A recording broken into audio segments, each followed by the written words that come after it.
भारत रूस से तेल आयात का एक ऐसा रिकॉर्ड बनाने जा रहा है जिसकी कल्पना किसी ने नहीं की थी। Global commodity intelligence firm Kepler का कहना है कि भारत का रूस से कच्चे तेल यानी कि क्रूड ऑयल का आयात लगभग 30 लाख बैरल प्रतिदिन के रिकॉर्ड स्तर को छू सकता है। लेकिन ये खबर सिर्फ तेल की नहीं है, ये खबर तब आ रही है जब अमेरिका में नए टैरिफ बिल को लेकर चर्चाएं तेज हैं। तो ये जो तेल का मसला बना हुआ है, ये इंडिया सिर्फ इजरायली लॉबी की किसी भी चीजें अमेरिका में नहीं पुश करा सकता, क्योंकि अमेरिकन जनरली नाराज है इंडिया से। वो समझते हैं कि ये हमारा वो एलाय नहीं है जो एलाय हमारा वेस्ट है। जी ने बोला है मुझे, यानी कि मोदी जी ने कमिटमेंट सॉर्ट ऑफ दी है कि भारत जो है वो रूस से तेल नहीं खरीदेगा।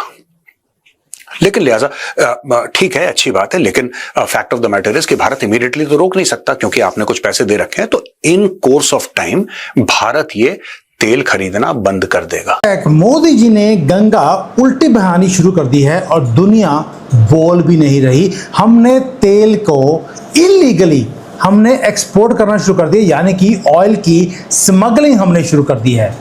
दुनिया बोल नहीं रही, कुछ तो गड़बड़ है। दी गई है कि अगर रशियन ऑयल लेना बंद ना किया गया तो भारत के ऊपर टैरिफ बढ़ाया जा सकता है। इससे पहले भी डोनाल्ड ट्रंप जो है वो भारत को इस बात पे रोकने की मुसलसल कोशिश करते रहे कि किसी तरीके से जो है वो रशियन ऑयल लेना भारत बंद कर दे, वरना टैरिफ जो है वो बढ़ाया जा सकता है और भी कई तरह की पाबंदियां और सैंक्शंस जो है वो भारत पर आ सकती है। लेकिन भारत की इंडिपेंडेंट फॉरेन पॉलिसी, जिसका हमने हमेशा से ना सिर्फ ये कि तारीफ की है बल्कि कई बार कहा भी है, इंडिया रशिया से तेल खरीदना कंटिन्यू क्यों कर रहा है जब दुनिया भर में इस पर सैंक्शंस और टेंशन चल रही है?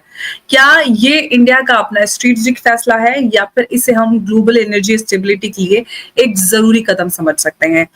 ऐसे में सवाल उठता है कि क्या भारत अमेरिका के संभावित दबाव के आगे झुकेगा या फिर अपनी रणनीतिक स्वायत्तता को बरकरार रखते हुए रूस के साथ इस रिकॉर्ड तेल आयात को अंजाम देगा। दरअसल इस पूरी खबर के पीछे एक बड़ा कारण है लाल सागर यानी रेड सी और स्ट्रेट ऑफ हॉर्मुज। जय साथियों, अमेरिका ने यह बहुत कोशिश किया कि इंडिया रशिया से जो है कच्चा तेल खरीदना बंद कर दे, लेकिन साथियों भारत और रूस की यारी ही कुछ इतनी खास है कि ट्रंप का कोई भी प्रभाव इन पर नहीं पड़ता है।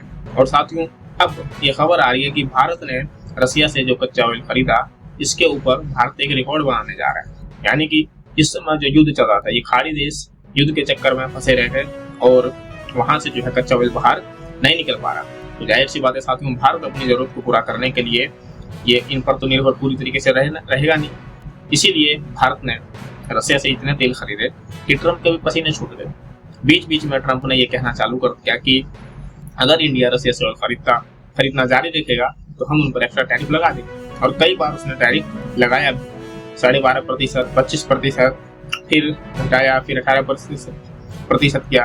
इस तरीके से इनकी धमकियां जो है जारी रहा और भारत ने इनकी बातें जो है वो सुननी बंद कर दी और सिर्फ ट्रेड जारी रखा रशिया के साथ। और अब फिर से ट्रंप यानी अमेरिका ये धमकी देने की कोशिश कर रहा है कि अगर जो देश रशिया से अभी भी ट्रेड कर रहा है, कच्चा ऑयल बाय कर रहा है, तो उनके ऊपर वो एक्स्ट्रा टैरिफ लगा देंगे, सैंक्शन लाद देंगे। इस तरह की बातें करते हुए वो अक्सर देखे जाते हैं। लेकिन साथियों भारत ने भी अपनी विदेश नीति को इतना मजबूत बना लिया है कि अब इन्होंने कह दिया कि अमेरिका खुद रशिया के साथ कई चीजें खरीदता है, कई चीज में डील करता है, तो भारत क्यों नहीं करेगा? भारत भी अपनी जरूरत के लिए जिस देश के साथ जहां से जो चीज की पूर्ति होगी वो करेगा। और साथियों भारत और रूस की दोस्ती इसी बात पर तो चलती है, दुनिया कितना भी चिल्लाती रह जाती है, लेकिन ये अपना ट्रेड करते रहते हैं। आज की वीडियो बनाने में मुझे जो गर्व हो रहा है मैं बता नहीं सकता। मुझे लगता है मेरा भारत में आना सफल हो गया। दोस्तों समंदर जिसमें पानी की कमी नहीं होती, आज वो प्यासा है। सोच के देखिए, रशिया वो कंट्री जो दुनिया को ऑयल देता है, फ्यूल करता है, आज एक एक बूंद के लिए वो तरस रहा है। और उसको सेव कौन कर रहा है? इस इतनी बड़ी सुपर पावर को सिर्फ एक कंट्री है जो सेवियर बन के सामने आया, वो था मोदी जी और भारत। मतलब कि मोदी जी के कारण नहीं, भारत ने सेव किया, मोदी जी तो निमित्त है। दोस्तों अल्टीमेट सेवियर रशिया के हम बनते जा रहे हैं और इसका फायदा आपको आगे जाकर मिलेगा। बताऊंगा आपको ये अनबिलीवेबल स्टोरी जो आपको बताने वाला हूं, हमें फायदा कैसे मिलने वाला है। अब आपको मालूम है कि सैंक्शन है रशिया और मोदी जी पंगा ले रहे हैं दुनिया के साथ। अमेरिका आपसे पंगा लेगा, अभी वो चुप है क्योंकि उसकी जरूरत पूरी हो रही है, लेकिन आगे जाकर हमें तंग किया जाएगा। लेकिन मोदी जी परवाह नहीं कर रहे। मोदी जी ने रिवर्स कर दिया फ्लो ऑफ जियोपॉलिटिक्स। एक नदी होती है जियोपॉलिटिक्स की, उसको उल्टा घुमा दिया। अब अनलिश किया है एक मास्टर स्ट्रोक को, जिसमें अमेरिका, यूरोप कंप्लीटली स्टन्ड हैं, टेरिफाइड हैं, लेकिन मुंह पे पट्टी बंधी हुई है। अब बताऊंगा क्या हुआ और क्यों हुआ और हमें फायदा कैसे मिलने वाला है। पुतिन का प्राइड वो शटर हो चुका है क्योंकि वो कह रहा था कि मुझे कोई टच नहीं कर सकता। एक कंप्लीट कियोस है रशिया की सड़कों के ऊपर, एक एक 2-2 किलोमीटर लंबी क्यू है, सिर्फ इसलिए कि पेट्रोल पंप के अंदर पेट्रोल ही नहीं है, गाड़ी में पेट्रोल राशनिंग में मिल रहा है। ऐसा नाइटमेयर रशिया ने जिंदगी में कभी नहीं देखा। लास्ट टाइम देखा था 1991 में, जब रशिया के टुकड़े होने थे। आपको याद होगा गोर्बाचोव के टाइम पे ऊपर। अब ये जो माइटी सुपर पावर है वो हाथ जोड़कर मोदी जी के सामने खड़ा है कि मुझे बचा लो। रीजन बीइंग, उसके जो कंट्री के अंदर जो रिफाइनरीज हैं वो तेल को प्रोसेस कर नहीं पा रही और भारत रशिया का तेल खरीदकर, यानी कि उनका क्रूड ऑयल खरीदकर हम पेट्रोल में कन्वर्ट कर हम पेट्रोल रशिया को बेच रहे हैं। वो रशिया जो दुनिया को तेल बेचता था, हमने दुनिया का तेल निकालकर रशिया को तेल बेचना शुरू कर दिया। आपको लगेगा कि हॉलीवुड का कोई जियोपॉलिटिकल थ्रिलर है, लेकिन दोस्तों ये आज का बिगेस्ट मोस्ट बिटर रियलिटी है कि पाकिस्तान में जो लोग मौजूद हैं, जो मुल्क को चला रहे हैं, जो पॉलिसीज बना रहे हैं, उन्हें यकीनन जो भारत की इंडिपेंडेंट फॉरेन पॉलिसी है उससे बहुत कुछ सीखने को मिल सकता है।